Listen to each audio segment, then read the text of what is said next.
All right, welcome back to Empower Autism. In this series, we're going to be talking about showering independently.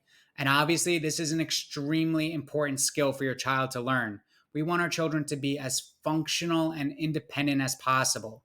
We don't want to have to worry about strangers coming into group homes, independent living situations, into your own home, and helping our child shower or bathe, right? We want them to learn this independent skill, right? So, how do we get there? How do we get our child to shower independently? So, step one is just getting them into the shower to begin with, right? So, if your child loves the water, loves getting in the shower, but is not independent at showering yet, you can probably skip this video and go on to the next one because we're going to be talking about just getting your child into the shower right now.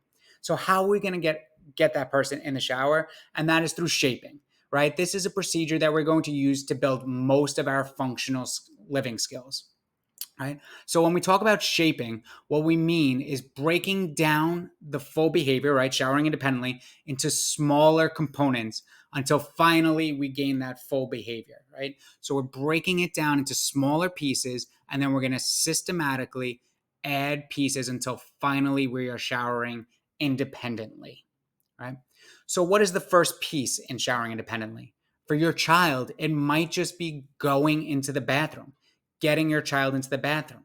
So, when we start with this, we're going to say, "Hey, Johnny, it's time to shower." Okay, great. And if this is a difficult behavior for your child, as soon as he steps foot in the bathroom, fantastic, amazing. We're going to reinforce this individual. You did such a great job going into the bathroom to shower. Awesome job.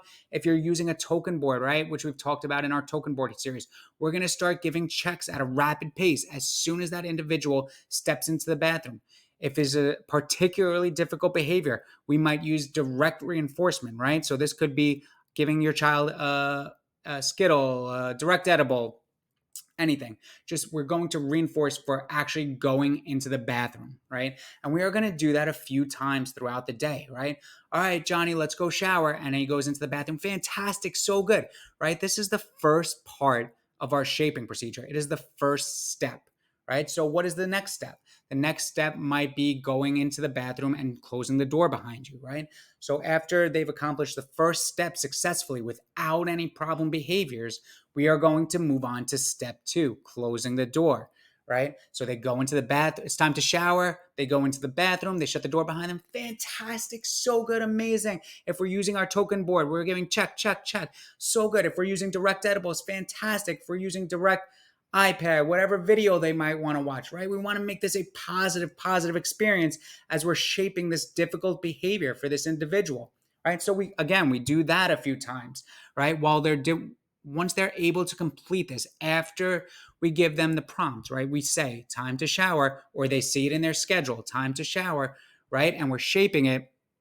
After they've completed now that second step multiple times correctly without any problem behaviors, we move on to step three, right? That could be getting undressed, right? They walk in the bathroom, they close the door now, they get undressed. So good, fantastic, amazing. Check, check, check, reinforce, or whatever it may be. Again, we are reinforcing, we are praising, we are giving attention, we are giving edibles, whatever that reinforcer might be, right? We are giving it to them when they complete that next step within the chain, within the shaping procedure, right?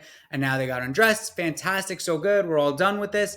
And now we're going to do that multiple times throughout the day, right? We want them to get used to it. We want it to become part of a routine and we want it to be a positive experience, right? So then we're moving on to the fourth step, right? Which it might actually be standing in the tub or turning on the water, right?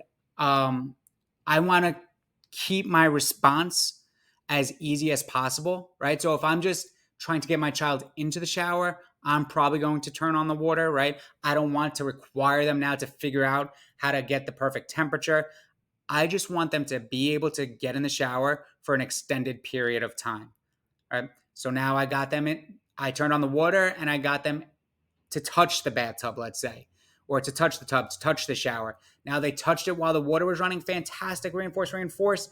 Give them an edible, give them whatever reinforcer they want. We're all done. Do that multiple times, right? We want to keep it super positive. Then the next step, now they stick a foot in. Now they get their whole body in. Now they get their feet wet. Now they get their ankles wet. Now they get their knees wet, right? Now they get their stomach wet, their shoulders wet, and now they're getting their head wet, right? And now we're shaping. Those are just very small, systematic ways of increasing this behavior to getting us to our final destination, which is independent showering, right? So eventually, once our child is finally in the shower, right? I got them to get wet in the shower. Fantastic. Now maybe I build up time, right? Okay, now we stay in there for 20 seconds. You stay in there for 20 seconds. We are going to get this great reinforcer. You're going to get this Skittle. You are going to get this cookie. You are going to get this apple with peanut butter. It's going to be so great.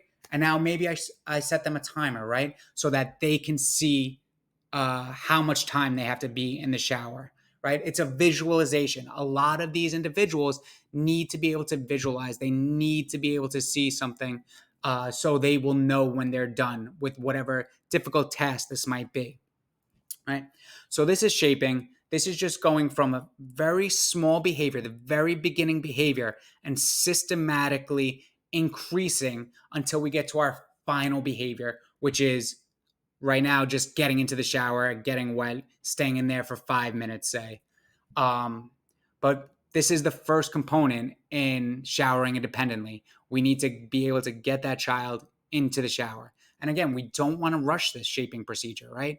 We are going to go very slow. We are going to go systematically, one step after the other. After completing the first step multiple times without any problem behaviors, we move on to 2. Then we move on to 3. If you start to see problem behaviors, go back a step if you have to, right? There's no harm in that. There's no harm in going back a step. And these might seem like small responses. These might seem like insignificant behaviors. But for these children, they could be major milestones, getting into the bath, getting into the shower, getting wet, right? They don't like this, but this could be a major milestone for them. So we want to celebrate those milestones. We want to reinforce, right? And so we're going to shape our behavior of getting into the shower. All right, so this is part 1. We're going to talk more about how to now, once we're in the shower, how do we get them to shower independently, right? If your child has problems getting out of the shower because they love the shower, we're going to talk about that too. So we're going to talk about a lot of different things in this series. If you are watching on social media or YouTube, please come check out these videos on Empower Autism. We really have a lot. We have a lot of different things. So I hope you enjoy. Have a great day.